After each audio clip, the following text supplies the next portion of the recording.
Welcome back to another episode of The John, your daily sports hub, where we plunge into the sports world. We are your sports pipeline for breaking news, game recaps, and the hottest takes in the sports industry. So I take care of business, let us flush out the details, and fill you in on what's happening. Take a seat, get comfortable, and make sure you have plenty of TP. It's time to explode the commode. I'm your host, John, and obviously I'm not joined by myself. I'm joined by Bradley soccer star DJ Koulai. DJ, thank you for taking time out of your weekend to record this, especially in season. This is something that means a lot. So thank you for taking time out of your weekend to join us. Yeah, thanks for inviting me, man. So like I was telling you before, my mom has two questions that she has for all the athletes that I interview. So I'm gonna play her two questions, and then I'll ask you some of my questions, and then I'll be all. So thank you again, and then let's start this. Let's go. How do you prepare physically and mentally for a big game? How do I prepare physically and mentally for a big game? I mean, first it's all in the head, because for a big game you really have to be mentally strong. So I just gotta make sure first thing I get some good sleep, just to make sure I get my mind ready.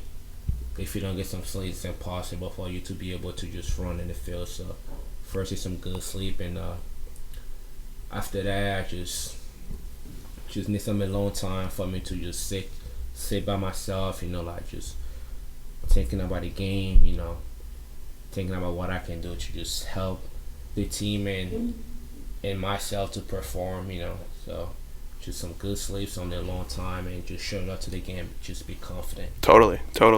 And then I'll give you the next one, and then we'll go with my start.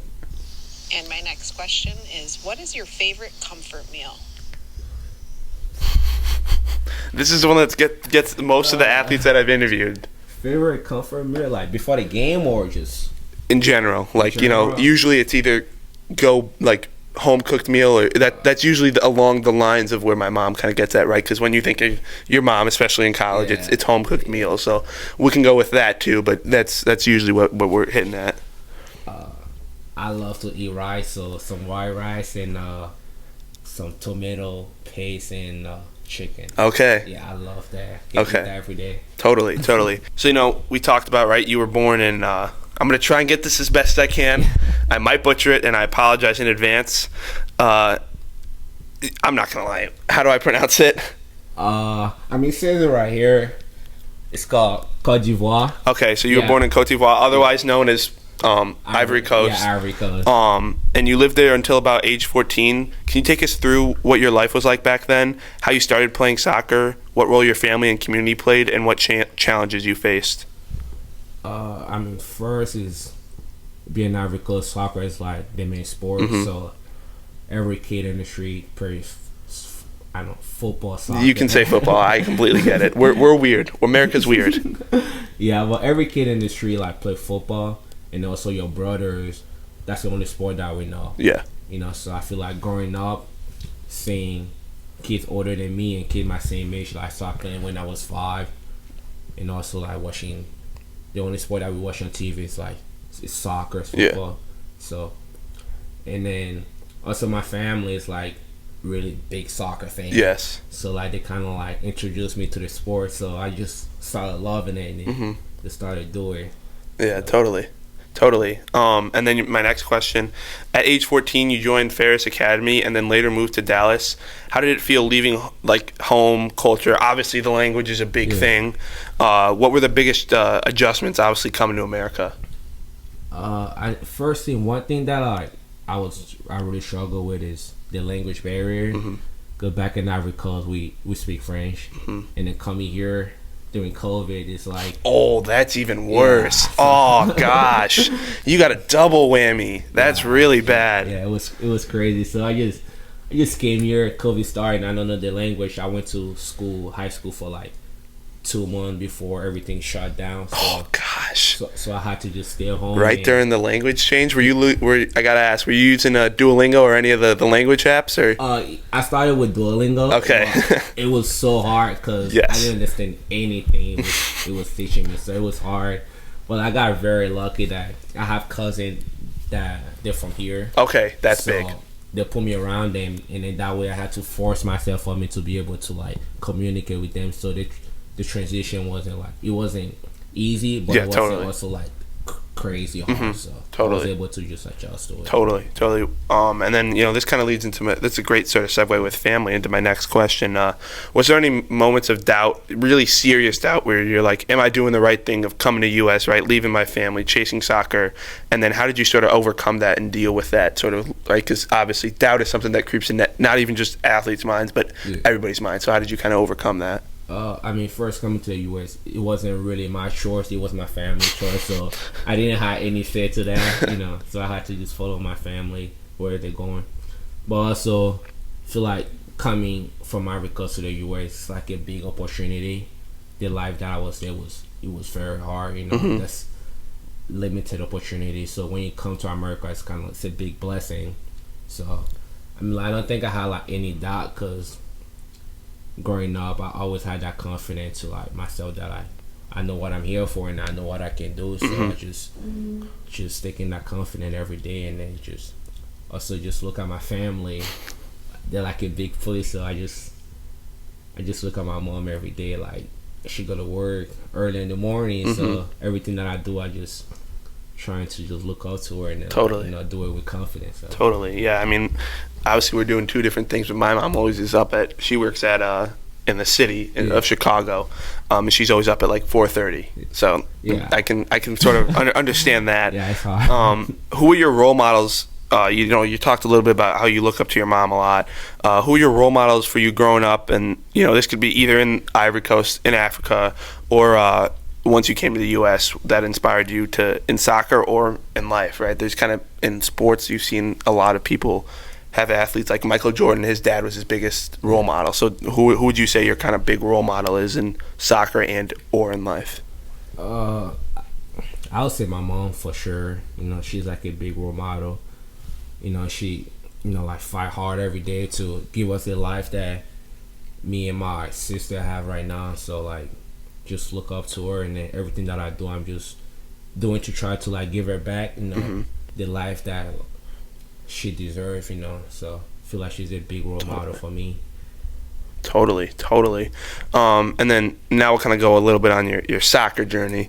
Early on, you played different positions before becoming a striker. What drew you to being a forward, or what, right? Drew Barry told me a really interesting story where he became a goalie. He got hit in the head with the ball and didn't cry, and his dad said, "You're going to be a goalie." So there could be a different reason, right? But what is different about being a forward, and what is it about the scoring, being on attack, that resonates with you that you really enjoy? Yeah. I had like a crazy story because when I was really young, elementary school, I was actually playing goalkeeper at my school, and then I'm not gonna say I was crazy good because I was a kid, So like, but I had the talent to play goalkeeper, but like I was losing a lot, so and I hate losing. Yeah. So I was like, nah. I'm gonna start playing goalkeeper. I'm gonna be the one who's got goals and win games. So that's why I just stopped playing goalkeeper, and then I started playing striker and start scoring goals now. Totally. So Drew Barry, got to look out for some competition there. Yeah, I already told him. So if they need like a backup goalkeeper, I'm here. Yeah, totally. In your freshman year at Bradley, you had an immediate impact, including goals and assists. What are some key lessons you learned in that first year of college in soccer, both on and off the pitch? First is coming from like high school, like being one of the best player, and then for what I want to do after I'm done with my college career, try to go pro, I have like a big expectation. So coming to my first year in college, like I came here just want to prove myself what I can do, and I know that it's gonna be hard. So just stepping in the field, just don't be scared, and then just step out of the field. Just know that the guy that you're playing with, they might be older than you, but at the end of the day, it's the same blood that we bled. So like, I think it was a great game. Just first game, getting a goal. Okay, yeah, and totally. Assist, and that's definitely a relief of nerves, because you see in a lot of the professional sports, there are athletes that, especially like the star freshman or anything, they'll come in and they'll have a struggle, and it'll be like, especially like in soccer or in basketball, right? They'll be shooting 20% from the field. Or in soccer, this star freshman will have a goal. Kind of getting that in your first game is definitely a big sigh of relief. In high school in Texas, you scored a high number of goals, 32 in 1 year, which is crazy. And you earned MVP/district honors. How did playing high school soccer in the U.S. differ from what you experienced in Ivory? First, the field. I mean, Totally. Over there, we just playing staying like bare feet, and you just come here. You have like turf. I mean, I wasn't used to turf, so that's something I had to get used to it. But it was good, especially the level back there in Texas. I was playing one of like 6-8. That's like higher division. So there was a lot of like good player, good talent that ended up going to like big school, college. So it was good. I think that really helped me like my development in soccer. So it was great. I mean, the numbers that I put in, it's just because I was around good players too, that like helped me to get to that number. You know, I couldn't like do that if I didn't have a good player around me. Totally. And then you talked about turf's a different. That ball will roll and roll and roll. I played baseball in high school, and turf in this area, in like the Illinois area, is big. It's not fun. Nah. If a ball goes over your head or it's in between the outfielders, that ball's going to the wall and you can't stop it. Yeah, the ball just be flying. I definitely get that. This one is also a team name I might butcher.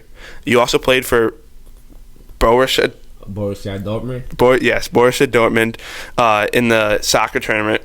What was that like, and what did you learn from being around former pros, and how did that influence you and your style and mindset? That one was for me. It was like kind of like a dream coming true. Cause first I used to watch those players like on TV, so just players that win the World Cup with Germany, and you just step on the same locker with those players, same field with those players. So it was just an unbelievable moment, because I couldn't believe it first, but I was like, wow, I'm really here. I'm really here with those players. So I was just so happy, like for the opportunity. And first, you also had to come and like show that you deserve to be here. So, I mean, I just show up in the field and try to keep up with them. Totally. And I gotta ask, because this is right. I'm a sports comm major, so sports. Even though I'm not a huge soccer guy, I love watching the World Cup. I love watching all the international stuff, and everything that I've heard. International soccer games the atmosphere there is crazy. So what was the atmosphere like in those games from the fans? Here from the TSD or? Yeah, from here to when you played for Dortmund. What was the atmosphere like comparatively? I mean, it was good. I mean, first it was just like people just coming to see those influencers or those pro players, because they watch those players too, just like I did. So it was a great atmosphere. And also from like a kid that I used to go to players and ask them for autographs and for a picture, and I'm just like on the field after the game, and I see a kid just coming to me, can you sign my shoes? That's really cool. Can you sign my jersey? So it was just good, and just people on the sideline just screaming, going crazy. So yeah, that's something that I told you I interviewed Duke last year. That was something that he said, that he's like, that's the coolest thing, right? Out of all of this, right? Obviously, all the success. Now he's overseas, I think in Denmark, if I'm not mistaken. Right? He's having his success. He said that out of everything that he's had, that is the coolest thing, is that people will go up to him, ask him for pictures, ask him for autographs. Like, that's the coolest thing. Yeah, it's a good thing, especially because I played in the summer year for Pure City. Yeah. And I be seeing Kate just coming up to me, DJ, can you sign this? That's really cool. DJ, can I take a picture with you? Oh, DJ, you're my favorite player. I'm like, wow. That's the same exact thing I used to do when I was a kid, and just seeing those kids like see me as a role model, it's a great thing. Totally, right? So this is kind of my next sort of topic. There's obviously a lot of stuff going on in Ivory Coast. Moving continents is another completely different thing. Adapting to the new culture, learning the new language, adjusting to the new school system, a bunch of stuff. How are you able to maintain a high level of performance, and also, like, how do you keep mentally strong through all that adversity? What strategies or habits did helped you to really stay focused in that? Because that's a lot of stuff going on, especially before high school, like 14, like there's a lot of stuff going on for you right there. So how did you kind of be able to stay strong during that? I mean, first it's my faith, Mm-hmm. you know, because I believe in God, and like God didn't give me what's a good spirit of fear, but just give me a spirit of confidence. So I just try not to like overthink everything, but to just give everything to Him, because He care about me, and I know like He have a purpose for my life, and I know everything that's happening is for a reason. Mm-hmm. So I just try not to like overthink about all the things that is happening, but you just try to focus on the things that I can control. Mm-hmm. You know, the thing I can control is like what's happening now. So, but also I know I have a lot of things on my shoulder that like it's a lot of weight. So Yeah. but I just try to like not think about it like all the time, and like let that be like a barrier for me. But just trying to like give everything, put everything in God's hand, and then just try to do what I can do. You know, if I step in the field, I'm gonna try my best to win the game, and then the rest, what happened, just happened. So Exactly. I think that's a great, especially now I feel like more than ever in social media, right, where you can watch a game back or you can see a clip and be like, the ref made a terrible call, not being able for you to sort of like, yeah, it was a terrible call and stuff like that. Trust me, I'm a Bears fan. I'm a Chicago sports fan. Yeah. There's something I can get mad about like that. And seeing all those ref things, like I think that's really impressive that you were able to, right, sort of understand like, okay, a ref made a bad call, or okay, right, I messed up on something, and sort of being able to like, right, get it, but be like, all right, whatever, sort of is a really big thing. And I think that's something that you see a lot of these pro athletes kind of get on over themselves, and they'll see, I think Kevin Durant, right, he's successful as, you know, anyone can be, but you always see him on Twitter responding to people's comments, which is, I think, funny, but it's obviously not a great look for him, and I think that's something, right, that you've already developed that, where it's like, okay, people can say whatever they want, I don't really care, because I know what I am and what I can do. Yeah, I mean, people are always gonna have stuff to say no matter what, so you just really not trying to like focus on what people say, but just try to do what you can do. Totally. You know? Totally. Have there been really any big injuries, setbacks, or slumps, especially as a forward, right? You're expected to score goals, so obviously there's been some stuff with that. How do you navigate with that, with setbacks? And obviously, right, soccer's a low-scoring game, so you're not going to – scoring every game is going to be something really hard to do. So how do you kind of deal with that stuff? Yeah, that's really hard, because I mean, especially my 3 years here. This is my third year now, and first year I only scored 1 goal. Second year I only scored, I think, 3 goals. And you know, for me, especially as a striker, I have a lot of expectation for myself. So when I don't meet those expectations, you know, like there's a level of frustration. But also, it's kind of like I always tell myself that I know I'm a great player, and I know what I can do. But just really be patient, and don't try to let all those negative things just affect you, you know. Because the one thing you don't want to lose is your confidence. Totally. If you lose that confidence, you're going to step on that field like there's really nothing you can do. You can't do anything if you don't have confidence. So it's hard, but it's also hard. I'm not going to be going to say it's easy, because I've dealt with that every day at training. Yeah. Again, when I don't score, I'm just so mad, but I just trying to like just appreciate everything that I have, you know. If we win a game that I don't score, you know, obviously I want to score, but I'm around good guys. Exactly, and it's know. a team. Yeah, it's a team sport, so I just want to like enjoy that moment with my teammate. You know, come together, enjoy, you know, like dance in the locker and stuff like that. But it's hard, but I just always try to be positive. Like, oh, next game, what's next? I didn't score today, so what's next? I'm gonna try to get in the 6 or goal, 2 goals, 3 goals next game. But yeah, that's why. That's a great point. Yeah, and then kind of to piggyback off of that, what would you say the biggest sacrifice you've had to make for your soccer career to this point? Biggest sacrifice. Let me think. I don't think I've made like any big sacrifice like at this point of my career. I mean, I left high school now. I'm in college, so I don't know. I don't think I've made like any like big sacrifice. I get that, because a lot of it, right? Someone would say if like they were in your shoes, leaving their country, but you did that with your family. Your whole family made that sort of sacrifice. So I think a lot of it was done just, and this is right, this could be completely wrong, from an outsider's perspective, a lot of your sacrifices have been made with your family. Like, at least from what you've told me and what I've gotten, right? It's the internet, so it could be wrong. Like, I'm not saying I'm not wrong. I think a lot of it you've done it with your family, which is something that's really helpful, right? Because whenever you have those moments, you talked a little bit, right, how your mom has always been really helpful. You have those moments of doubt, they're always kind of right there, right? Like, we moved here with you, for you. And I think that's something that, at least that's what I've gotten. And now you talked a little just recently about Peoria City. This is my next question.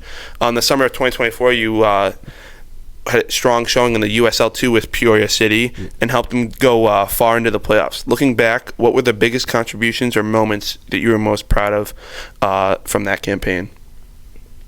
I mean, I was just around guys who love to win, guys who want to win, guys who have standard, and then, you know, when you have a standard, this and this high. When you put this standard high, you know, you have to like keep it high. So those guys were just guys who love to win. So I was just happy to be around those guys, and that run that we made, it's unbelievable. it was unbelievable. I mean, at first nobody like even believed that we would like do that first.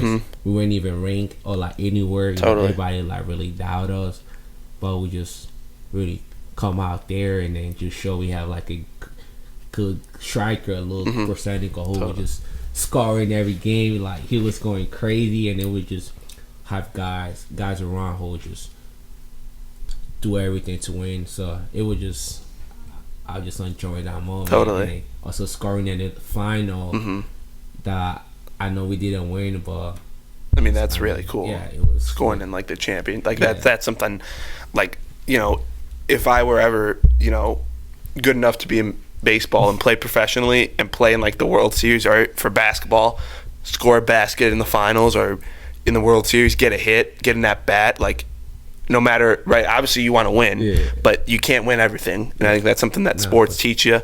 But like, that would be something that's big to me, right? You scored in a championship game, like that means you must have done something, right?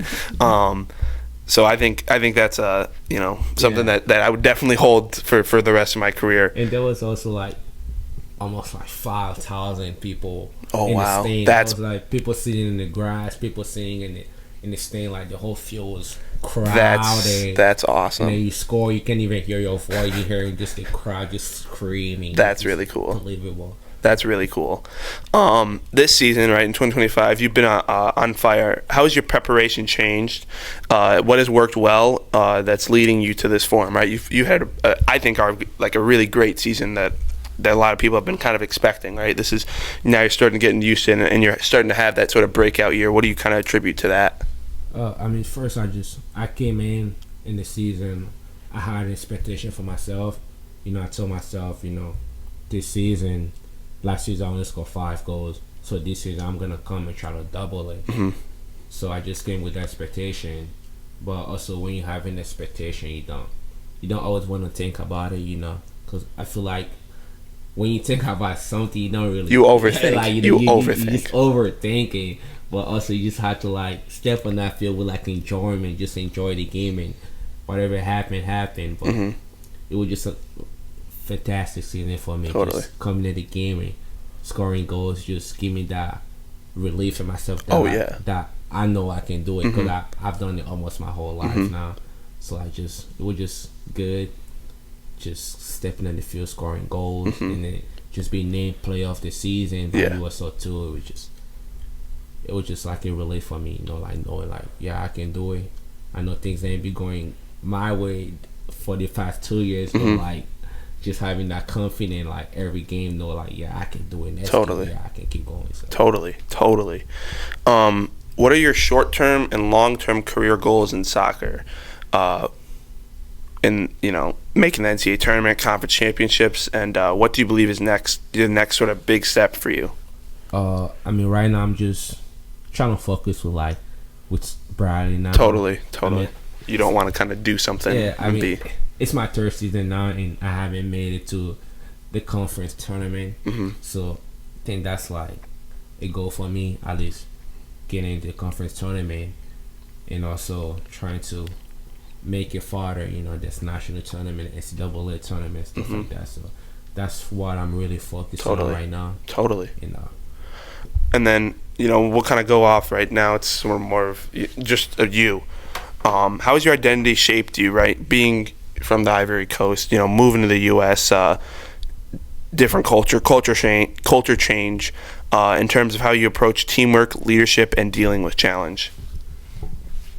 I mean, it's hard. I mean, especially coming from the Ivory Coast, but I always had my family next to me.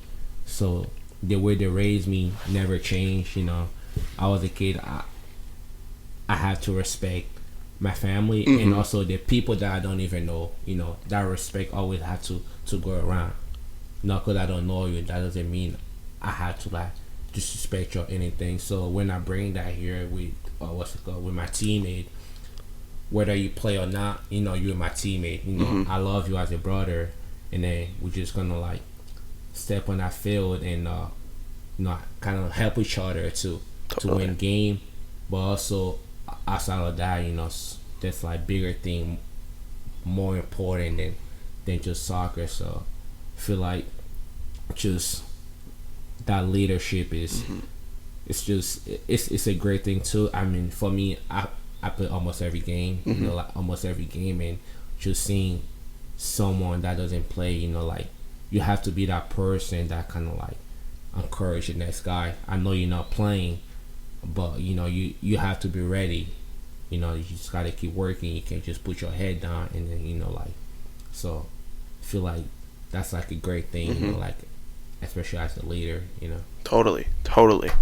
Outside of soccer, what are you passionate about, and are there causes, hobbies, or interests that drive you to help you stay balanced, right? Because you always see these athletes that say that sometimes they get too overwhelmed with their specific sport. So what are some stuff that kind of help you stay, right, mentally level-headed? Damn. What do I do? Soccer, school. I mean, like, I spend most of the time with my friends.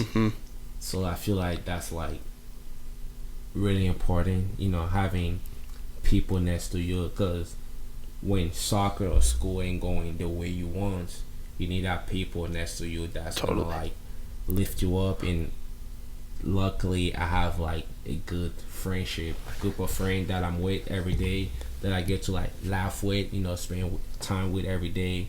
So Totally.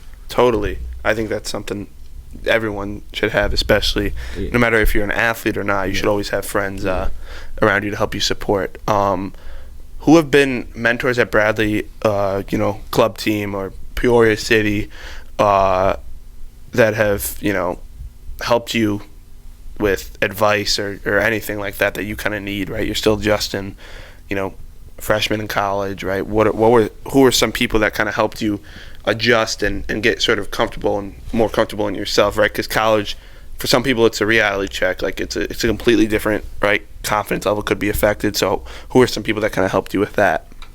I mean, first is, I'll say my coach first, Coach Regan. I mean, he knows, like he play pros, so like he know what does being an athlete is, and also for me, like not performing, like in some game, he's not like a coach who's gonna like kind of like get mad at you or anything, but he's gonna try to like help you, like give you advice that can help you to like help you get better the next game, him improve your game. So I think he played like a big part. I think he's a good coach, but also a great person. Totally. Like outside of it, and also my friends too. So I mean, you need friends that's gonna be real with you. You don't want a friend who's gonna lie to you. Like when you have problem, you have to go to a friend that they're gonna tell you the truth. Like not stuff that you wanna hear always, but like stuff that like you need to hear. Yeah, you need to hear. So I feel like having those friends who's gonna tell you the truth is really important.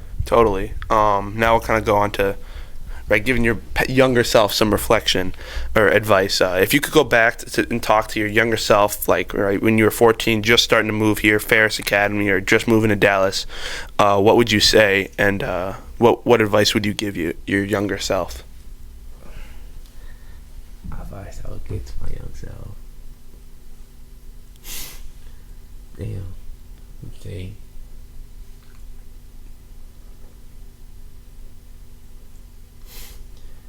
Damn, that's a good one. That's a good question. She never thought about that before. And it could be something about like your struggles that you kind of learned, right? You said you've had some good friends that have helped you. Could be about, right, the adjusting to college, adjusting to cultures, anything that sort of strikes your mind that you've been able to overcome, like any sort of adversity that you've been able to deal with that you've learned, right? Maybe I need to be more patient, something like that that would say to your younger self. Probably say don't like overlook yourself, because I feel like when I was a kid, I knew I was good, but like I wasn't really like having like that confidence that I was really good. Like I remember my first in Texas, I was going to FC Dallas tryout, and I was so nervous because I was just seeing them kids like doing some like crazy stuff, and then it was my first time just like trying to like make an academy team in Texas, like in the US, and I was just seeing them kids, and I would just be so nervous, like overlook myself. Am I able to do this? So I feel like that's like an advice I would just give to my young self. Totally. For younger players, especially immigrants, people who come here, or those who come from difficult circumstances, what would you say they need the most? Either that could be traits, mindset, right? Support. You had a lot of support. You said that helps them. That could help them be successful, especially if they want to play soccer or any sort of sport, really. I mean, first I would say, especially for like immigrant people who come, because I know there's a lot of people even in the team right now. I was lucky I came here with my family, but people just come out here with no family. The only thing they have is soccer and maybe their friends, but their family is not around. So I'll say maybe when you come here, just first you need to have confidence in yourself and know why you came here. Because I feel like some people just come to America or like go to another place for a better opportunity, and then forget why they went to that place. So I feel like just know why you went to that place, and know what your goals are, and also trying to make connection, like trying to like make friends, because that's like really important, because along the way those things are really gonna help you. So totally I think that's a really great thing, right? Because you see athletes who sometimes get too isolated. Yeah, exactly. Like they're not social as much, right? And you sort of see them change, and that's not a bad thing. It's something, right? You're homesick. You miss everybody. So I get that. And I think that's a great point, right? You got to make it your home away from home, sort of, until you sort of get used to it. This is my last like serious question. I got some like just little short questions. You see they're shorter on my screen. How do you define success personally, right? Not just goals scored, but as a person, student athlete, and a community member. How do I define success? And that can be, right, it said community member. It can be whatever you define as successful in your life, and that doesn't have to be with soccer, but if it's with soccer, awesome. What would you say is something that you would consider successful by the time everything you do is done, or by the time, right, your soccer career is done, people will remember DJ Koulai as? No, I feel like I like to see people happy. I feel like for me that's like success, because I'm a guy like I always like smile. So I feel like if I can put smile in someone's face, that's a big thing for me. So like I love to see happy. I love to see my teammate happy. I love to see my family happy, like friends celebrate. So for me that's like a big success. So totally. So then this is kind of a follow-up question to that. what is that feeling like when you give a kid an autograph and they go like turn around and go like, "Mom, look, he signed." What is that kind of feeling like? Because you were, like you said, you were once that kid too. So what is that? Roles kind of reversed, right? What is that feeling like when you're giving the kid the autograph? I mean, first it's just wow, because I'm like confident in the like belief and like trusting myself, like brought me to this point of my life. So I feel like just seeing them kid just be happy that I signed their shoe is kind of like, for me, I mean, like it bring that success. You know, like just seeing kids happy, just me putting joy in the kids' heart for them to just like try to do the same thing that I do. You know, like try to play soccer. It's just, for me, just like it means a lot to me. You know. Totally. And then there's 3 like sort of rapid fire questions. What's the weirdest, funniest, or most surprising thing you've had to adapt to since moving to the U.S.?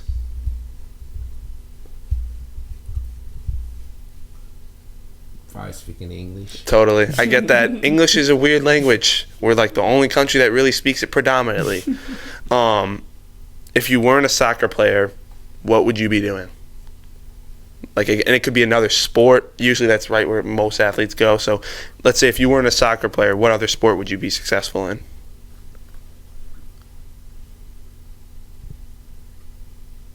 American football. Oh, yeah. I mean, you do have speed. You do have the speed. You could be a deep threat. But one thing too, I'm really scared. I don't want to get hit. So you would just catch it and run out of bounds every time? Just sit on the sideline, catch the ball, and just run. That would be the most productive way to go. You could probably be a really long-time receiver.